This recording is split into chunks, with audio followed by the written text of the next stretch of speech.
Hello, traders. Gary Wagner with the Gold Forecast. It is Friday, approximately 11 o'clock here in Honolulu, Hawaii, on the 14th of January, with 1 hour left in the trading week. Gold is currently trading under pressure, down between $13 and $15 today, currently at $13.60. On today's daily report weekend review, I'm going to talk about the current position that we have, a basic strategy that I'm looking to employ, and what I'm looking at for the following week. All here on today's daily report, our weekend review. Traders, let's spend a few moments and talk about the trade that we're currently in. We did recommend and we entered a long position, 1375. That was back midweek, right in this area.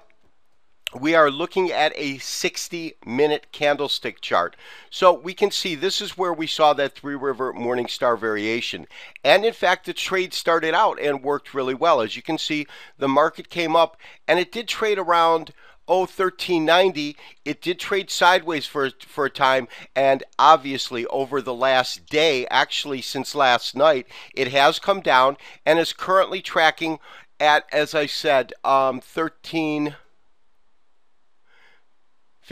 1360. So what is my sentiment? Well, obviously the trade didn't work out exactly as we wanted it to, and in fact we are under pressure. The stop that we have at 1348 was absolutely put there for a reason. If in fact this market cannot hold this one area, and you can see these lows right in here, our stop of course is right, it's actually below here, then really what we're looking at is a continuation of the correction that we started about a week ago. We have in fact not bottomed, and the market will probably continue lower. The other option is that the market does find a bottom in this area, and again we get somewhat of that double bottom. In other words, we find support in this area and the market moves back up from here. Now, what is our game plan and what am I looking to do? Well, obviously, if the market comes down and stops us out, it does just that. We took a trade, we took a speculative stab at the market, and we in fact got stopped out. Option number one. Option number two, it does in fact find a bottom in this area and begins to move back up. If we get a signal of that, and you can see right now that we do have a little bit of activity going on and it has come off the lows, then what I'm going to look to do is to dollar cost average next week and add to this long position to put us in at a more attractive price and look for the market to move back up. We will have to wait and see. My recommendation is we are going to hold on to this position. I don't want to raise the stop up. I do want to keep it there. I want to see if the market gives us an opportunity to find support, and if in fact it does find support, to dollar cost average and take a scenario, take lemons and turn it into lemonade, so to speak. In other words, take a market move that we did not anticipate and make it work to our advantage. On the other hand, if it goes and stops us out, that was our predetermined risk that we felt comfortable with when we entered the trade. Traders, I've taken our 60-minute candlestick chart, I've converted it to an average or a Henkin Ashi chart, the Japanese average chart. Reason that I'm doing that is I think that we can see that for the first time we see some sort of light of day in terms of that long side. We're first starting to get some green candles again, which is what we absolutely need to see if in fact we're going to see this market potentially find its bottom. In terms of fundamental news, there is absolutely some interesting fundamental news on the marketplace that we'll be taking a look next week. And I also believe that the long core fundamentals, the market is moving right now on the anticipation that the European debt crisis has, at least for now, gotten a more stable handhold or foothold.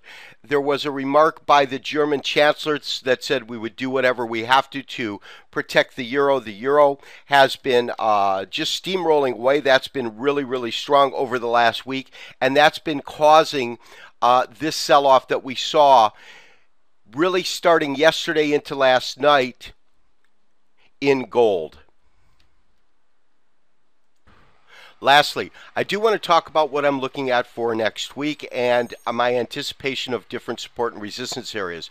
We have already talked about the fact that we feel real resistance right now is this 1400. There's no doubt about that. We had support at the 23% retracement level. If you recall, this is that Three River Morningstar variation that initially brought us into the market. Of course, the market did trade a little bit higher, but hit resistance right around just below the 1400 and is now headed lower.